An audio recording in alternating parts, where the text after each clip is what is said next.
The current strategy for Iraq focuses on rebuilding Iraq and rebuilding better.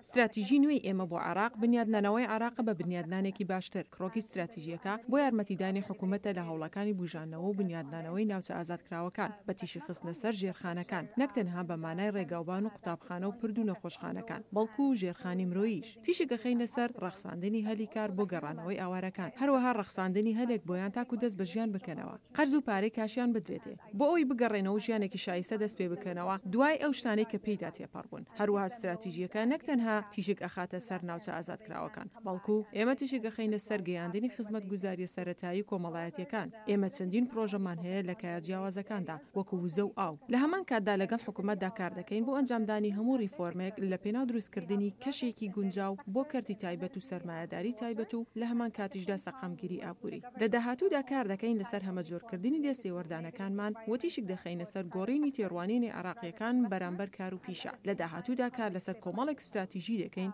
سەبارەت بە بەکارهێنانی تەکنۆلۆژیا و سامانی مرۆیی بۆ ئەوی یارمەتیدەری حکوومەتی عراق بن لە ئەنجامدانی کار و پیشەدا، بە تایبەتیش بۆ گەنج و ژنان. ئێمە وا هەست دەکەین کە ژنان چانسی باشیان نییە و بەشداری ئەوان لە بازار و کار و پیشەدا زۆر سنووردارە. پێمان باشە زیاتر کار بکەین لەسەر گۆڕینی هەندێک نەریت و ڕەفتاری کۆمەلگا. ئەمانە ریفۆرمی پەیوەستن، بەڵام لە هەمان کاتدا هەلی کار ئەدات بە ژنان بۆ ئەوەی دەست بکەن بە بازرگانی بچووک و ناوەندی و گەشیان پێ بدەن.